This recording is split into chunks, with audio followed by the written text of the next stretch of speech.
আসসালামু আলাইকুম। আজকে আমরা আছি হবিগঞ্জ জেলার চুনারুঘাট উপজেলায়। চুনারুঘাট উপজেলার এখানে একটি মাজার শরীফে। যদি আমি মাজার শরীফের কথাটা বলি, এই মাজার শরীফ হচ্ছে গিয়ে সৈয়দ নাসিরুদ্দিন সিপাহসালার মাজার। উনি হচ্ছে 360 জন আউলিয়া ছিলেন, ওনার প্রধান সেনাপতি ছিলেন উনি। আর আজকে যেই জায়গাটিতে আমরা আছি, এই জায়গাতে 360টা আউলিয়ার 120 জন এখানে শায়িত আছেন। চলেন দেখি এখানকার কি অবস্থা, বা আপনাদেরকে দেখানোর চেষ্টা করি এখানকার অবস্থা বা সামগ্রিক পরিবেশ। আপনারা কীভাবে আসবেন বা কীভাবে যাবেন, সব কিছু ডিটেলস বলবো।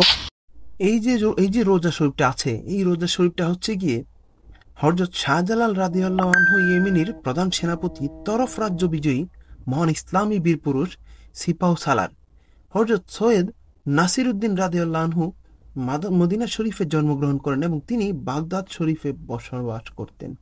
প্রাচীন ইতিহাসের আলোকে তার জন্ম আনুমানিক 1250 খ্রিস্টাব্দে।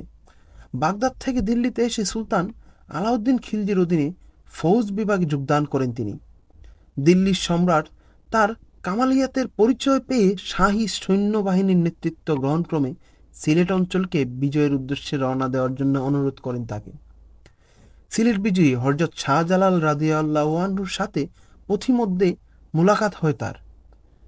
মুসলমানদের উপর গৌর গোবিন্দের অত্যাচারের সংবাদে ব্যথিত হয়ে তিনি শাহী সৈন্যদের সঙ্গে যোগদান করতে সম্মতি প্রদান করেন। আল্লাহর রহমতে 703 হিজরি 1303 খ্রিস্টাব্দে সিলেট অঞ্চলকে বিজয় করেন। পরে অত্যাচারী রাজা আচক নারায়ণকে সমুচিত উপযুক্ত শিক্ষা দিতে একদল মুজাহিদ বাহিনী সহ শাহী সৈন্যদের নেতৃত্ব দান করেন।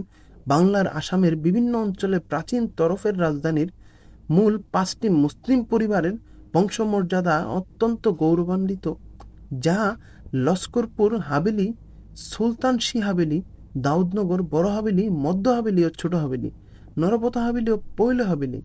পরবর্তীকালে বিশাল তরফ রাজ্য ভাগ বাটোয়ারা হয়ে যায়, পরগনার সৃষ্টি হয়। একসময় তরফ হতে 12টি পরগনা খারিজ হয়ে যায়। তারপর সিপাহসালার সৈয়দ নাসিরুদ্দিন সিপাহসালা তরফ রাজ্যে শাসনকর্তা নিযুক্ত হয়ে রাজধানীর হবিগঞ্জ জেলার চুনারুঘাট উপজেলার মুরারবন্দ দরবার শরীফ স্থান হিসেবে সমগ্র দেশ বিদেশে পরিচিতি লাভ করে। আর এই মুরারবন্দের এই পবিত্র স্থানে এই রোজা শরীফে আছেন হচ্ছে গিয়ে সৈয়দ নাসিরুদ্দিন সিপাহসালা পূর্ব পশ্চিমমুখী রোজা শরীফ নিয়ে, বা এখানে শুয়ে আছে পূর্ব পশ্চিমে। মাজারটা হচ্ছে কি আপনার কি ওই পূর্ব পশ্চিম মাজার নাকি? তাহলে কি এটা আপনার এই ইয়ে করার সময় উত্তর দক্ষিণ দেওয়া আছে?